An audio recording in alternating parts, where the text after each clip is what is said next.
And so what we tried to do was to look at the universal principles that shape the Convention on the Rights of Persons with Disabilities, the universal human rights principles and other labor rights that are enshrined in the ILO's range of labor market conventions, and say, could we find a way to develop a tool that would enable any national business leader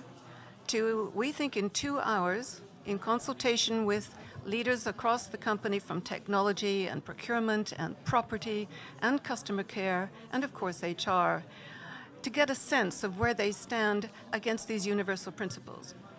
So the tool as it stands now has 47 questions, divided into 4 sections, because another reason we did this is there's always been confusion in so many of the instruments that the private sector are asked to use between what is required if you're going to deliver equal opportunities, treating people equally, recruiting people on a basis of equal,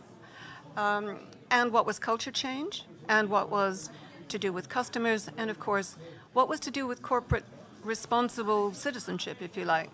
And we're confident that it will enable the national business leaders to see where they stand, take stock of where they need to make progress. They can then share that information with companies locally, should they choose to do so, because of course this is a confidential tool, and perhaps through the business disability networks that Jürgen mentioned, as a collective, spot where they're all coming short. None of us have got it right on property, so perhaps we develop a tool that enables our members in Kenya or wherever to actually get a more consistent approach to creating the accessible built environment that is win-win for everyone. There's another aim here, of course, which is absolutely crucial, which is that multinationals should be able to use it to ask, say, 50 of the countries in which they operate to do it locally, and then it will, in effect, tell the national business leaders where the gaps are, what they need from head office if they're actually going to be able to drive consistent, fair, and sensible treatment of people with disabilities worldwide. We're not pretending that those 47 questions are the answer, but they give an indication to someone who's paying attention of where further work, further detail is required.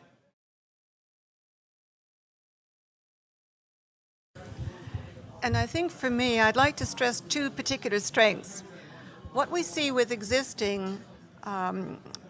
indexes, if you like, or benchmarks, or whatever they might be called, is that it's not clear what is actually required if you're going to treat people with disabilities fairly,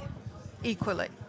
versus what's nice to have and helpful, for example, having an ERG,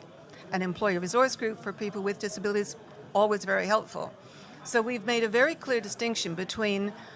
the basics, we call it the fundamentals, which is how you make the adjustments, how you've got people responsible for the being barrier-free for groups and adapting for individuals, which is how you treat disabled people equally. And then we move into the kind of things you can do and should do in terms of culture change, which we know are really important. Always learning directly from people with disabilities, whether they're colleagues or customers or community stakeholders. Absolutely essential. The second thing we did that I think is quite different, and certainly was a first for the ILO, is we added questions about your approach to being barrier-free and welcoming customers with disabilities. I think this has been an area where those involved in economic empowerment have missed a trick in the past. One, it captures the attention of some people in a business to talk about customers who might regard anything to do with disability as naturally belonging to a junior diversity manager.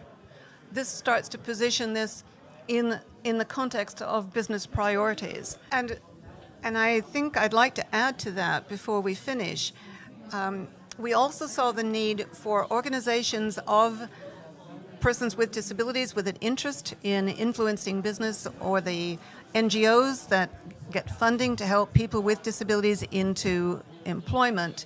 to get a consistent view of what is reasonable to expect from a company, because often they've got little experience of the reality of working inside a business. And so we see this as building the business confidence of the disability sector, as well as building the disability confidence of the business sector. So we would encourage anyone who is working with a company, helping them to improve their disability performance, to use this tool so that both sides of the table get a better understanding of what is realistic, what is required, and what is really helpful when you're trying to shift cultures.